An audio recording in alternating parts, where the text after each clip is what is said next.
Dismayado ang mga netizen kay Maine Mendoza dahil daw sa pagsuporta nito sa online sugal or online gaming.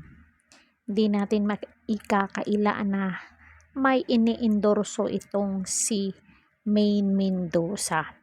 Maine Mendoza inulan ng batikos dahil sa kanyang pagsuporta sa online sugal.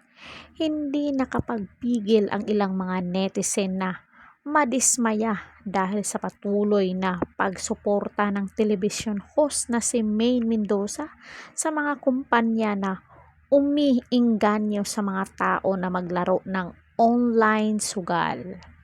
So, uso yan ngayon sa mga vlogger dyan sa Facebook na yung may nag-aalok sa kanila na i-promote ang game na to at bawat game bawat video ay bibigyan sila ng 100,000. Pero may iila naman na vlogger na hindi nagpro-promote ng sugal. Kumalat sa social media ang isang larawan kung saan makikita ang dalawang billboard ad kung saan kasama ni Maine Mendoza at iba pang artista. Unprincipled. Money comes first, sabi ng isang netizen. Itong si Maine, kahit mayaman na, tanggap pa rin ang tanggap ng endorsement. Kahit madaming kabataan ang masisira. Hay buhay, sabi pa ng isang netizen. So, kasi kanya-kanya kasi kanya-kanya kasing prinsipyo ang isang tao. May isang tao naman na kahit anong ano mo na i-promote mo to, pag alam nilang mali, hindi talaga nila ipo-promote. Di ko din alam sa mga ibang artista bakit mayaman na sila, bakit pinopromote pa yung mga gaming. So, may ibang netizen din dito na nag-comment na dapat naman po talagang alisin na sa Pinas ang gambling games. Dapat po ang mga influencer ng social media at TV host personnel ay huwag maging bahagi ng mga ganyang promotion. Kaya nga nila kinukuha yung mga big time na mga sikat dahil isa din yan sa syempre makakaengganyo dahil sikat kaya yumaman dahil sa ganitong game. So ganun yung mga kalakaran dyan. Big time sa bungero ang biyanang lalaki, sabi naman ng isa. Haha, District 1 ng QC ngangana, greed. No to gambling, ang daming nasisira ang buhay dyan.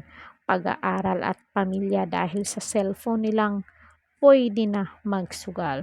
Do you think yung mga endorser ng sabon, whether panlaba or pampaligo, gumamit sila ng sabon na yun? Parehas lang yan. Di naman si Min ang nagsugal. Di siya rin makikita doon sa mga online games videos to. Sus admin, di ka kinuha ay nagtampo ka kagad.